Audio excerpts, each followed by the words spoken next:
I want to thank Binu in particular for addressing us this morning, for his insights, thoughts, exhortations. I'm sure all of us will continue to ponder on these.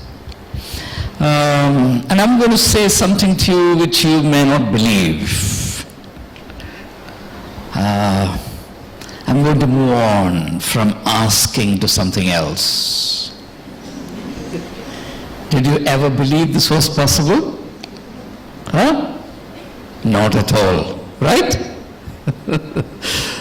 Now, but why did I spend so much time on a single word? There was a reason for it. And that's a very important reason. See, as you graduate from school to the realm of higher education, you need to undergo a quantum leap in the quality of your engagement with concepts. One of the weaknesses in school education is the preponderance of facts and the neglect of concepts. I don't want to take away the importance that facts deserve, but I'm pretty sure that exclusive obsession with facts is not a very helpful thing in our intellectual development. If you have read William Manchester's book on the assassination of President Kennedy, John F. Kennedy, it's titled Death of a President. In his introductory remarks, Manchester goes on explaining the epic troubles he took, the great efforts he made to make the narrative as comprehensive and truthful as possible. He interviewed everyone who mattered. He examined every document that was apparently relevant. And he came out with what was then considered the definitive version of the assassination of John F. Kennedy. But then, having said all this, then he says something very important. He says, I have put all the facts together, made sure that not a single relevant fact is missed. And then now comes the punchline. He says, but the sum of 1,000 facts need not be the truth. The sum of 1,000 facts need not be the truth. Now, yes, facts are important, but you can't stay on merely at the level of facts forever. We have to now move on to the realm of concepts. So, I wanted to demonstrate to you leisurely, hopefully clearly, that even a very simple, familiar word like ask has a universe of meanings, possibilities, thematic nuances. And it's a great joy, really, to trace all those. And in the process of doing so, we develop intellectually. I'm sure that if you were to look back over the last 2 months, you would yourself realize that you have come a long way. And that indeed was my purpose. It's not because there is no other concept other than asking that I spent more than 2 months on the same concept. All right?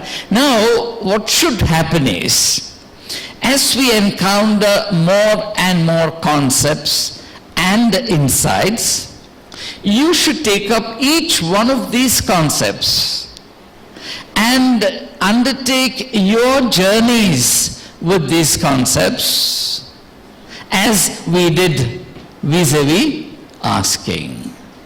That's the purpose. Once you have an example, you should be able to apply it. The task of applying a particular model belongs to you. Nobody else can or should do that for you, because you're not little children anymore. You should not be spoon-fed, right? At your age, if anyone tries to spoon-feed you, you are able to swallow the spoon also. You have grown up. So don't expect to be spoon-fed. You should actually be spoon-fed up. All right? So from today onwards, we are going to take the next timid step forward. And that is, what is the next word? Seek, right? I tell you, my friends, it's one of the most beautiful words in the English language. What's the Hindi for seeking? Kojna.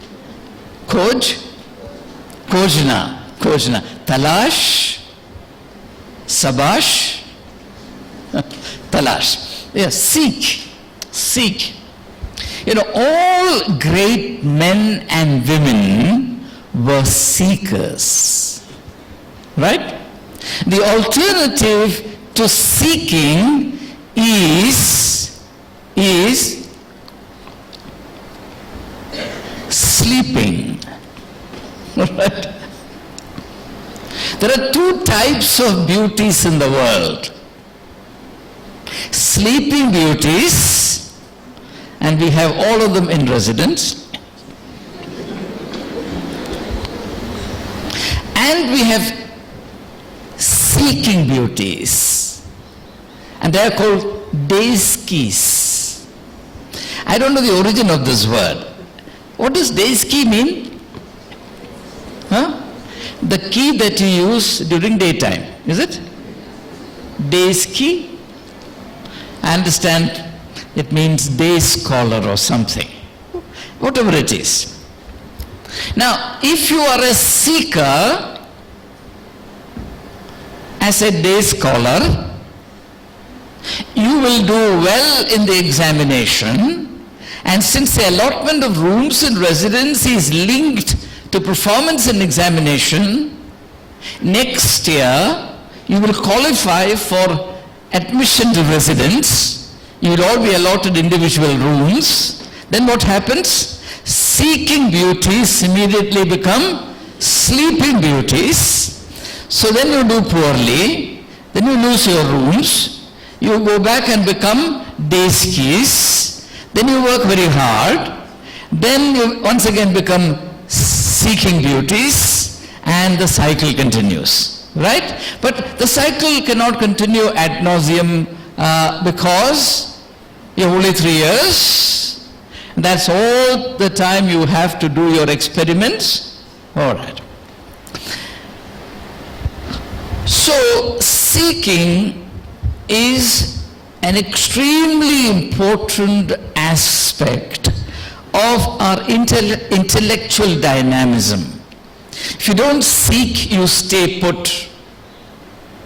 You become stagnant, you vegetate.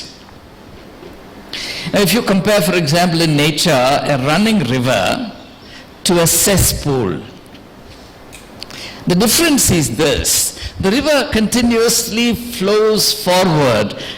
The river is seeking in its own fashion. The cesspool has nothing to seek. It's quite happy and smug and comfortable with itself.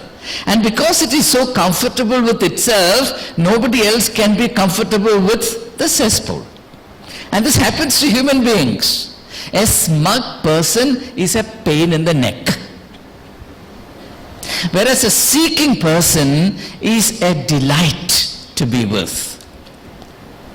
A seeking person has that personal charisma which induces intellectual activism in others as well.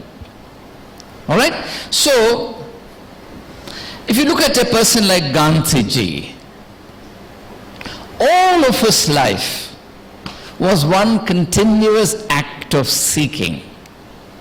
That's why he gave the title to his autobiography, what? The story of my experiments with truth. If you're a scientist, when you conduct experiments, what are you doing? Science students, what do you do? Why do you conduct experiments? Because they are prescribed in the syllabus, right? When you are experimenting, you are seeking, isn't it? You are seeking some results, right? Or are you seeking only marks? So all the time you are seeking. Why did you come to St. Stephen's College? First of all, when you applied, you sought, right? You sought St. Stephen's College. St. Stephen's College did not come looking for you. You came looking for St. Stephen's. Why did you come looking for this college? Because you wanted to seek something. All right?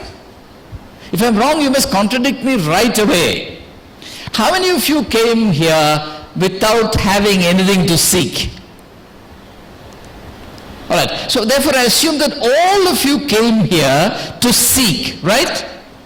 You first of all sought St. Stephen's College, and then you sought St. Stephen's College because through St. Stephen's College or in St. Stephen's College, you wanted to seek something, right? What is that something that you are seeking today? Are you seeking anything? Are you seeking beauties? Beauties you are. When I look at you from here, I know all of you look so beautiful. But I must be the mirror in which you see yourself. You are so beautiful. But are you seeking beauties or sleeping beauties at the moment? Be honest. How many of you are seeking beauties? Don't be ashamed of yourself. You're doing good things. 1, 2, 3, 4, 5, 6. Jada hona chahiye. Be bold. How many of you? All right. Now, how many of you are sleeping beauties? All right. Very, very nice. Very nice. But how many of you are neither here nor there? Then how do I classify the majority of the students? You're not in St. Stephen's College? You're in Swami Sadhananda College? All right, final question. How many of you from this moment onwards will become seeking beauties? Now, this is called assembly. Understand? This is exactly. Okay, I'm so glad. We must realize that at various stages in our life, there are corrections to be undertaken. And don't be apologetic about it.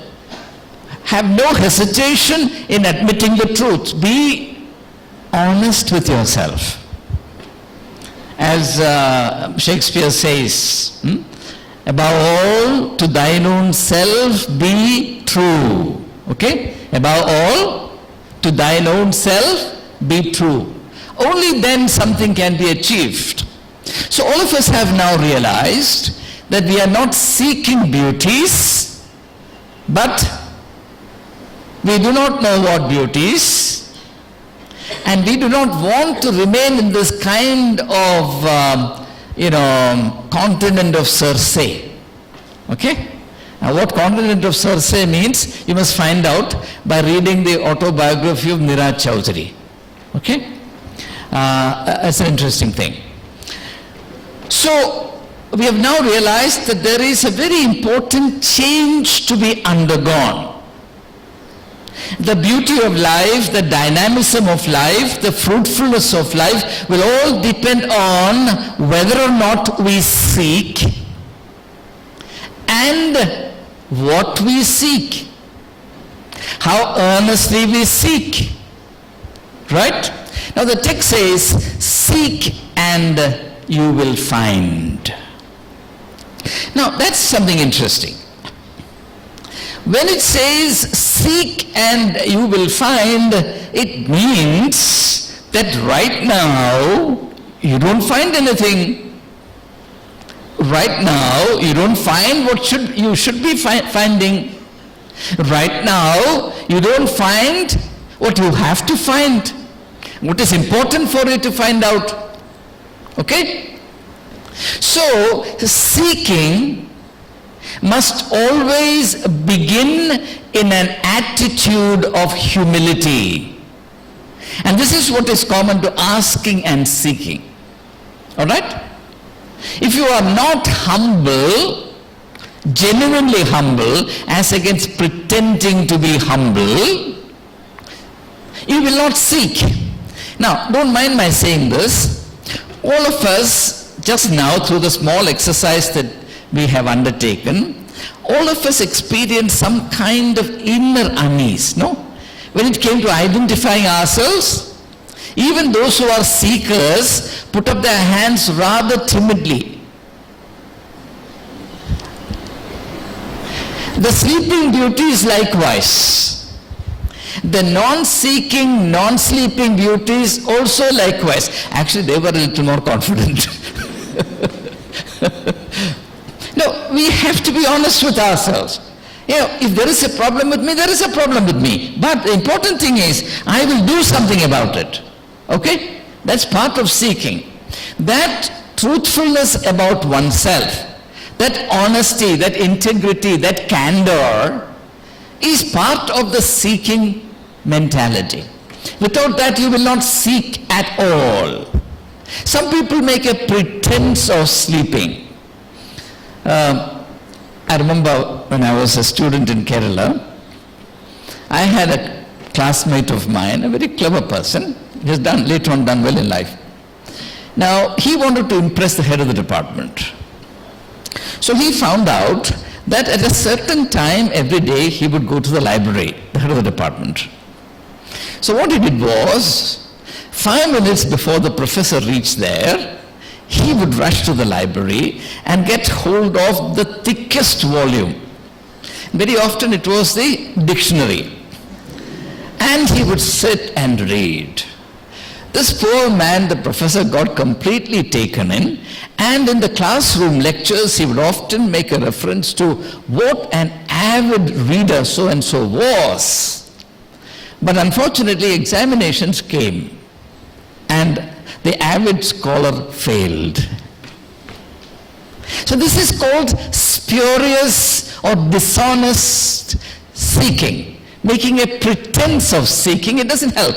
Seeking has to be undertaken in honesty, in earnestness, in passion, right? And you have to forget the world.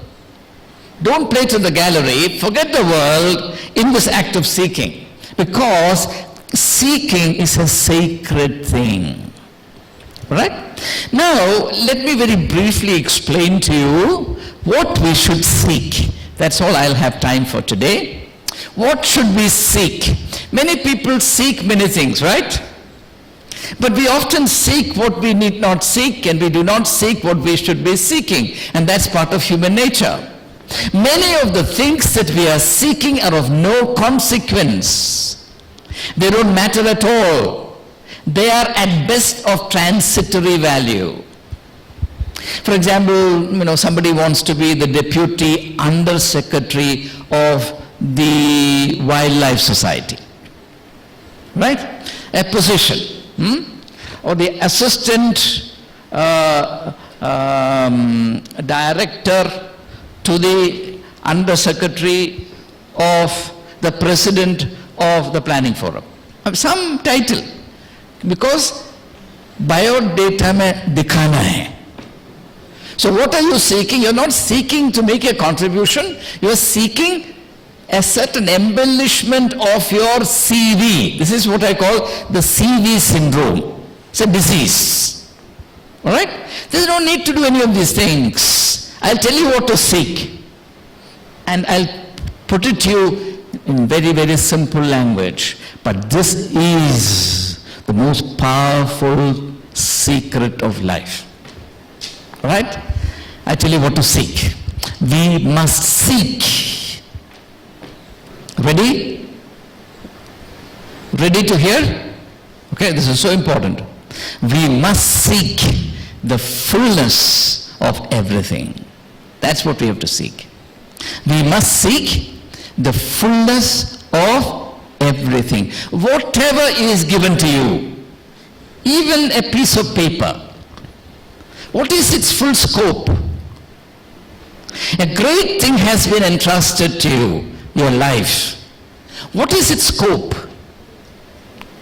How many people actually succeed in or even bother to live life to its full?